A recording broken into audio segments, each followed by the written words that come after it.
और ईरान से बड़ी खबर आ रही है। ईरान ने अमेरिका और इजराइल को एक नई धमकी दे दी है। ईरान की सेना की ब्रांच IRGC के हेड ने अमेरिका को अफगानिस्तान की याद दिलाई है। ईरान के मेजर जनरल हुसैन सलामी ने एक तरह से कह दिया है कि गाजा में इजराइल का वही हाल होगा जो अमेरिका का अफगानिस्तान में हुआ है। ईरान इस वक्त बहुत ज्यादा आक्रामक है। ईरान के मेजर जनरल हुसैन सलामी ने साफ कहा है कि अमेरिका इजराइल को चाहे जितना पैसा और हथियार दे, गाजा की जंग वो नहीं जीत पाएगा। इसी वजह से अमेरिका पश्चिम एशिया से अपना बोरिया बिस्तर अब समेट रहा है।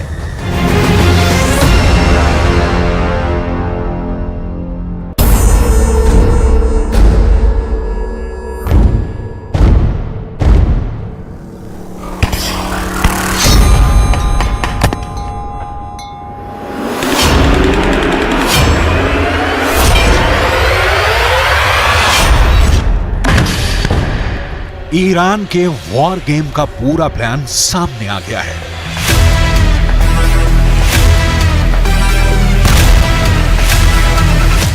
युद्ध के 70 दिन बाद पता चल गया है कि खुद ईरान ने इजराइल और अमेरिका के खिलाफ अपनी रणनीति से पर्दा उठाया है।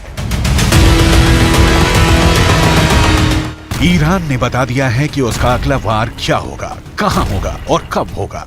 ईरान ये तो पहले ही कह चुका है कि पश्चिम एशिया में बहुत बड़ा धमाका होने वाला है। ऐसा धमाका जो कयामत ला देगा, जो सब कुछ मिट्टी में मिला देगा, जिसे ना इजराइल रोक पाएगा न अमेरिका।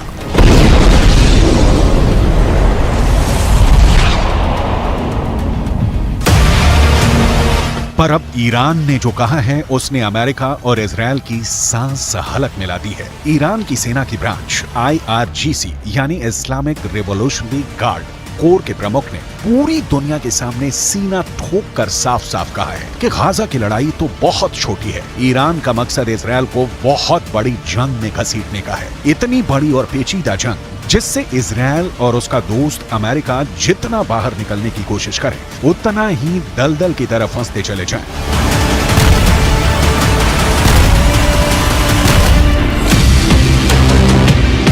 ईरान के इस वॉर गेम में तो गाजा बस एक शुरुआती पॉइंट है। ईरान की साजिशों का जाल गाजा से शुरू होकर इजराइल के पड़ोसी देशों लेबनान, सीरिया, इराक और इजराइल के दक्षिण में मीलों दूर बसे यमन तक फैला हुआ है।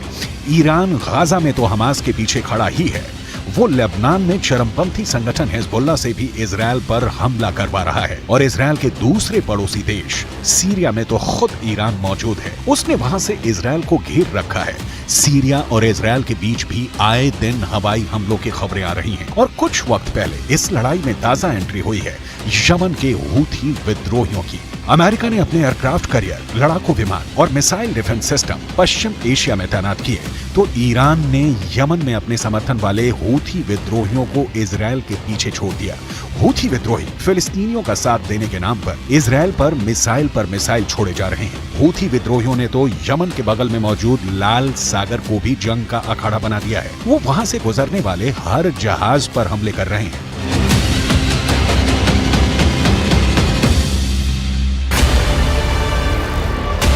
हूथी विद्रोहियों ने कसम खाई है कि जब तक इजराइल गाजा में शांत नहीं होगा, तब तक लाल सागर से उसका एक जहाज नहीं निकलेगा। हूथी लड़ाके लाल सागर में इतने हमले कर रहे हैं कि खौफ के मारे जहाज कंपनियों ने वो रूट पकड़ने से ही तौबा कर ली है। इस वजह से एशिया से यूरोप और यूरोप से एशिया जाने वाले पानी के जहाजों को पूरे के पूरे अफ्रीकी महाद्वीप का लंबा चौड़ा चक्कर लगाना पड़ रहा है, जिससे सफर महंगा हो रहा है और पूरी दुनिया पर उसका असर पड़ने लगा है। इसलिए अमेरिका और ब्रिटेन जैसे उसके दोस्तों को लाल सागर की पहरेदारी करनी पड़ रही है। हूथी विद्रोहियों से लड़ने के लिए उन्हें अपने जंगी जहाज समंदर में उतारने पड़े हैं।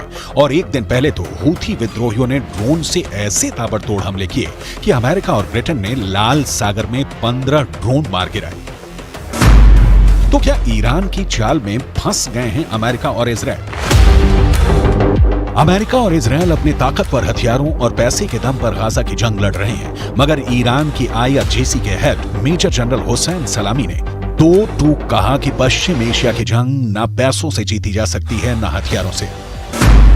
उन्होंने अमेरिका पर बेहद तीखा वार किया और पूछा कि क्या अफगानिस्तान पर कब्जा अमेरिका को जीत दिला पाएगा, क्या अमेरिका इराक में टिक पाएगा, क्या अमेरिका सीरिया में जीत पाया, या उसने वहां सिर्फ पैसा पानी की तरह बहाया। क्या अमेरिका करोड़ों डॉलर खर्च करके लेबनान या यमन में कुछ हासिल कर पाया, या फिर उसे हार कर मैदान छोड़ना पड़ा। ईरान के मेजर जनरल ने अमेरिका पर जो सवाल उठाए वो अहम है। अफगानिस्तान उसका सबसे ताजा उदाहरण है। अमेरिका ने वहां 20 साल तक अपनी सबसे लंबी जंग लड़ी, मगर 2 दशकों में भी वो वहां से तालिबान का सफाया नहीं कर पाया। तो क्या ईरान अमेरिका के अफगानिस्तान वाली गलती को उसके और इजरायल के खिलाफ अपना हथियार बनाना चाहता है? क्या गाजा को इजरायल के लिए अफगानिस्तान बना देगा ईरान?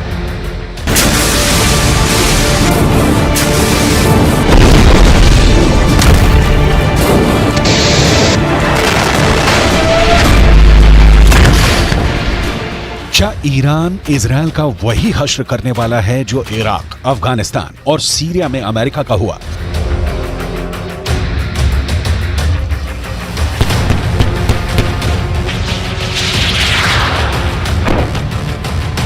ये सवाल इसलिए क्योंकि जिस दूसरे विश्व युद्ध के बाद अमेरिका सुपर पावर बनकर उभरा, उसके बाद वो मुश्किल से ही कोई अहम जंग जीता है। अमेरिका के साथ मुश्किल ये है कि वो एक साथ दुनिया के अलग अलग कोनों में कई मोर्चों पर लड़ रहा है।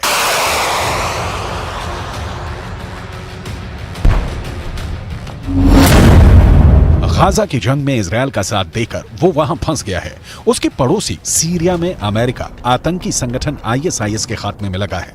इराक में भी उसका मकसद यही है। पूरे पश्चिम एशिया में अमेरिका के 45,400 सैनिक और कॉन्ट्रैक्टर फैले हुए हैं। सीरिया में उनकी संख्या 900 है तो इराक में 2500। पश्चिम एशिया के छोटे से देश कुवैत में अमेरिका के सबसे ज्यादा 13,500 सैनिक मौजूद हैं। अमेरिका 1991 से ही वहां है। वहीं बहरीन में 9,000, कतर में 8,000, UAE में 3,500, ओमान में 200, तो अपने पुराने साथी सऊदी अरब में अमेरिका ने 2,700 जवान उतारे हुए हैं। जॉर्डन में 2,936 और इजरायल में भी अमेरिका के जवान हैं, पर उनकी संख्या साफ नहीं है। और 2 साल से अमेरिका के सिर पर यूक्रेन को भी रूस से जिताने का दबाव है, क्योंकि अगर पुतिन ने यूक्रेन जीत लिया तो पूरे के पूरे नाटो के लिए खतरा खड़ा हो जाएगा। अमेरिका का कोई एक दुश्मन नहीं है, उसके कई दुश्मन हैं। ईरान से लेकर रूस और चीन तक से अमेरिका की रंजिश है। यही वजह है कि अमेरिका एक साथ कई फ्रंट पर उलझा हुआ है और उस पर अचानक शुरू हुए गाजा के युद्ध ने उसकी मुश्किल बढ़ा दी है। अमेरिका के पास भले ही ताकतवर सेना है, एक से बढ़कर एक घातक हथियार है, परमाणु बम तक है, मगर जंग लड़ने के लिए जो वक्त चाहिए बस वो ही अमेरिका के पास नहीं है। पर हमास के पास वक्त ही वक्त है। उसके लिए ये जीने मरने का सवाल है। उसे बस लड़ना है, फिर चाहे जंग बरसों तक चले। 2 महीने तो बीत ही चुके हैं, लेकिन अमेरिका को जल्द से जल्द गाजा से निकलकर दूसरी जगह अपने दुश्मन का काम तमाम करने जाना है। इसी वजह से कुछ दिनों से अमेरिका और इजरायल की मीडिया में खबर चल रही है कि अमेरिका ने इजरायल को इस महीने के आखिरी तक जंग खत्म करने की डेडलाइन दे दी है। अमेरिका के इस कमजोरी से ईरान अच्छी तरह वाकिफ है और इसी बात का फायदा उठाकर वो गाजा में अमेरिका को फंसाना चाहता है।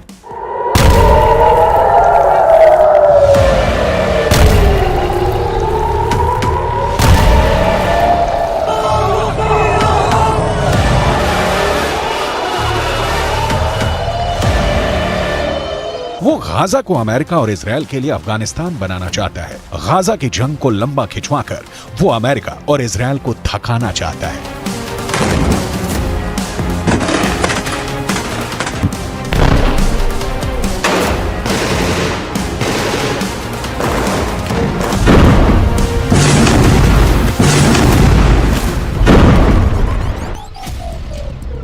ईरान के पीछे रूस और चीन जैसे अमेरिका के जानी दुश्मन भी खड़े हैं, जिनके पास परमाणु हथियारों का जखीरा है। रूस के पास दुनिया में सबसे ज्यादा परमाणु बम है। उसके परमाणु बमों की संख्या 5,889 है। यह आंकड़ा अमेरिका के परमाणु हथियारों से भी ज्यादा है। अमेरिका के पास 5,224 परमाणु बम है और उसके साथ ही इजरायल के पास महज 90। वहीं रूस के साथ ही चीन के पास 410 परमाणु बम है और संयुक्त राष्ट्र की न्यूक्लियर एजेंसी IAEA आशंका जता चुकी है कि ईरान इतना यूरेनियम जुटा चुका है कि सिर्फ 12 दिन में परमाणु बम बना सकता है।